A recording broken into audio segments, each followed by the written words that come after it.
What happens when a founder comes up with a great idea, executes that idea and grows a company to billions in sales, but then sucks all the cash out of the business and fails to innovate?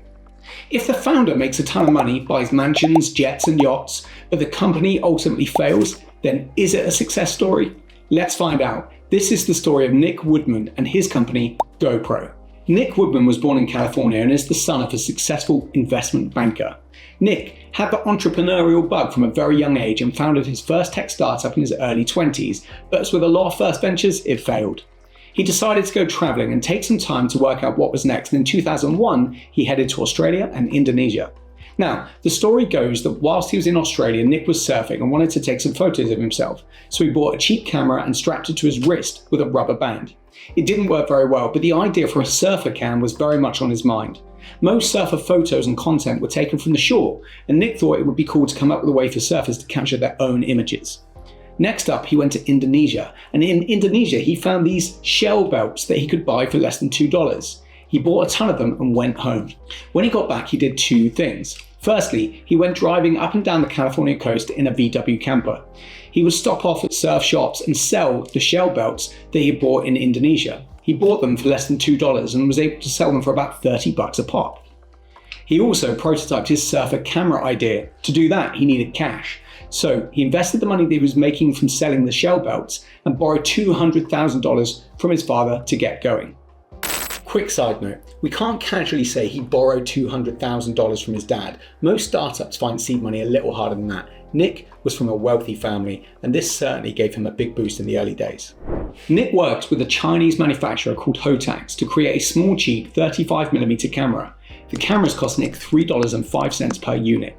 He played about with some designs for plastic cases so the camera would be waterproof, and he's said to have used his mum's sewing machine to make the wrist straps. Perhaps the most important decision he made early on was the company name. He called it GoPro and the camera Hero. He had some initial units made and sold them alongside the shell belts all over California. He sold the first generation GoPro for $30 a unit. Both the camera and shell belts had something in common.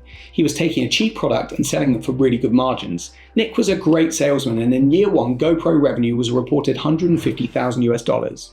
He continued like this for a couple of years, selling in surf shops and action sports centers, and in 2004 he got his first bulk order, 100 units from a Japanese sports company. So let's just pause there for a moment. At this point, Nick has done something pretty impressive. He had an idea. He's found some manufacturers and developed a first model. He got them at a good price and went basically door to door to generate sales, sticking with it for a few years and making some very good cash.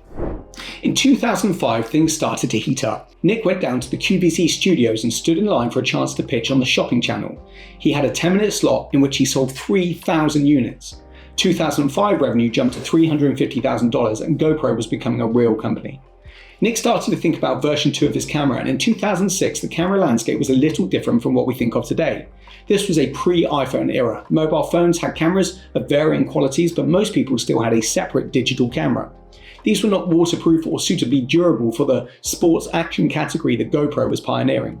So Nick developed the first digital GoPro. It was able to record video, albeit only 10 seconds worth of video, which apparently in 2006 was a very cool idea if you were a surfer.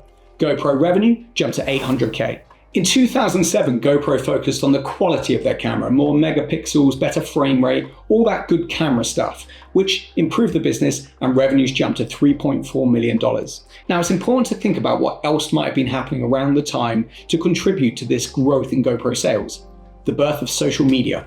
Facebook was now a global platform. One thing we all started doing was adding photos to our Facebook walls. If you did something cool and got a photo of it, then it went straight on your Facebook page.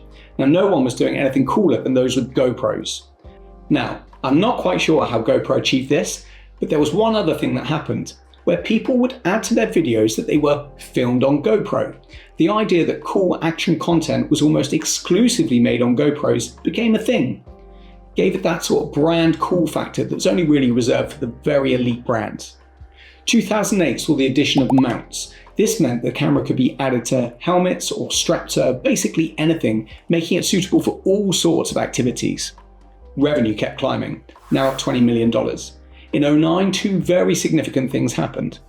Firstly, the iPhone 3GS was released, and secondly, GoPro cameras started being used in professional video production. We were seeing them on TV. Revenue jumped to $64 million. By 2010, GoPro was partnering with extreme sports athletes, and Be a Hero campaigns enhanced the brand. 100 million revenues followed. By 230 million in 2011, meant that Nick had come some way from his initial idea. But in retrospect, there were a few early warning signs. The iPhone and smartphone boom in general meant that we all now had good quality video cameras with us all the time, while at the same time, Chinese companies started making direct clones of the GoPro at much cheaper prices. Still, GoPro was flying high, and 2012 record revenues once again of more than $500 million. The other big news in 2012 was that Nick took some external investment in the company from a manufacturing company called Foxconn. They invested $200 million for an 8.8% stake, valuing GoPro at a whopping $2.25 billion, whilst Nick himself retained 50% ownership. That meant that he was a billionaire. How did he celebrate? Well, he bought a £50 million yacht, of course. Following on from that in 2013, Nick made the Forbes billionaire list, and GoPro revenue grew to just under $1 billion. 2014, though, was the big year for GoPro. Firstly, we start seeing drones on the market, many of which are shipped without cameras, but instead with GoPro brackets. But in June 2014, GoPro decided to go public, an initial public offering at $24 per share. It went very well, and by October, the stock was trading at $86, giving the company a market valuation of over $10 billion. Nick was the highest paid CEO in the USA that year, with a personal income of $285 million. Now, let's take another pause and appreciate at this point what Nick has built. He had an idea, he executed on that idea, he built a brand, he grew a company, and in a little over 10 years, he's turned his father's original $200,000 investment into a $10 billion publicly traded success story. Well done, sir. Now, like all good stories, if it had ended there, it would be a fairy tale. But when you keep reading, you realize that what goes up usually comes back down. When you take a company public, you have what's called a lockup period, in which you can't sell your own stock. In this case, Nick had a lockup period of 180 days, which is considered fairly standard. However, he found a loophole and structured a deal to donate $500 million of stock to charity. That sounds lovely, right? Well, here's the kicker. It was his own charity. In doing so, he was able to personally write off about $240 million of tax.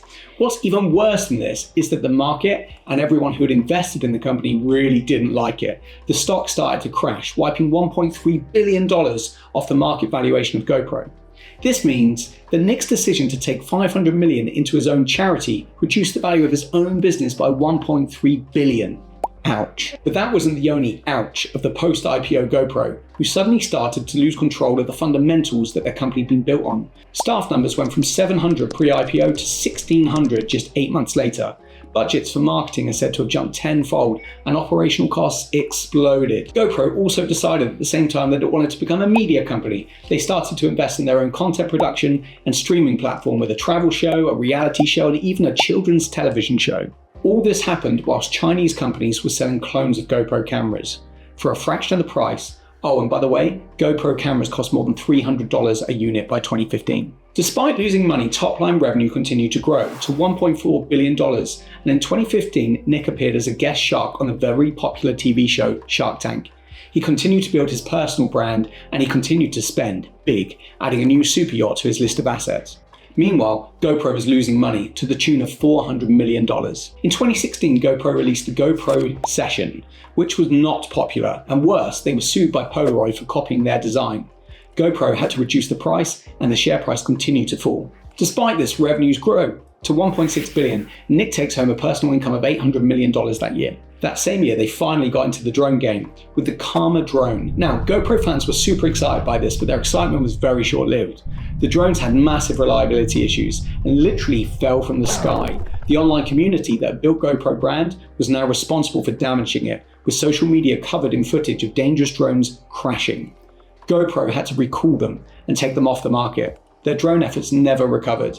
They laid off the drone team and pulled out of that market. Much like the drones, the share price continued to crash. By 2017, the competition landscape is red hot. More and more cheap versions of durable action cams come onto the market, some with higher resolutions than the leading GoPros. At this point, it's reported that in terms of camera quality, GoPro are about 2 years behind the market.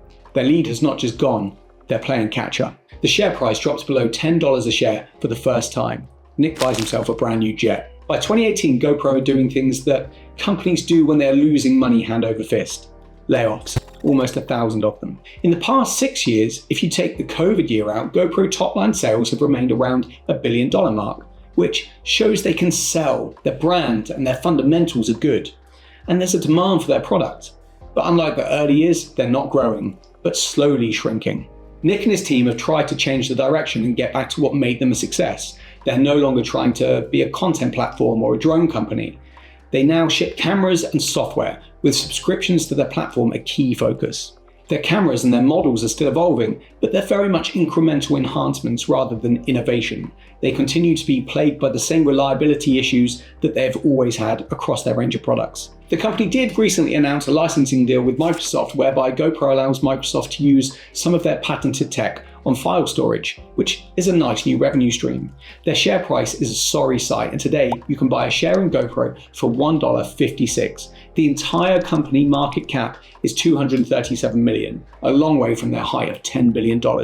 So, what went wrong? Well, if you suck all the money out of your own company and spend on yachts, jets, mansions and cars at the same time as your R&D is failing, your competitors are outthinking you, and you're laying off your team, then it's very hard to be successful, and harder yet to convince investors to back you. There's no doubt that Nick Woodman built something amazing, and there's very little doubt that he's extremely happy with what he got to take from the company. He had a great idea and he executed on it. We salute him for that. But will GoPro still exist in another 10 years? Only time will tell. Thanks for watching. I hope you find that useful, and subscribe so we can see you on the next one. Cheers.